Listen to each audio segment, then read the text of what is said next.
గుంటూరు జిల్లా తెనాలికి చెందిన బెజవాడ రాజరత్నం సుమధుర గాయని, చక్కని నటి. బాల్యంలోనే నాట్యం, హిందుస్థానీ సంగీతం అభ్యసించారు.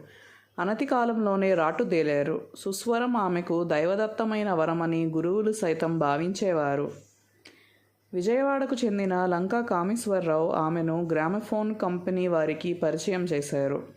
గాయనిగా బెజవాడ రాజరత్నం మంచి పేరు గడించారు.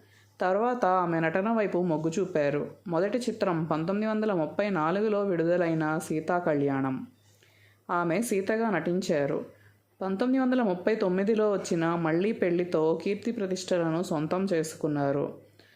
1942లో తొలి నేపథ్య గాయనిగా అవతరించారు. నాగయ్య నటించిన భక్తబోధన చిత్రంలో ప్రథమంగా నేపథ్య గానం చేశారు.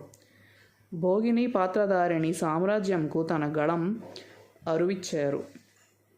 ఇది మంచి సమయమురా అనే జావడి ఆలపించారు. తెలుగు చలనచిత్ర రంగంలో తొలి నేపథ్య గాయనిగా రాజరత్నం చరిత్ర పుటల్లో చోటు సంపాదించారు. అప్పటి వరకు ఎవరి పాటలు వారే పాడుకునేవారు. Please like, share and subscribe.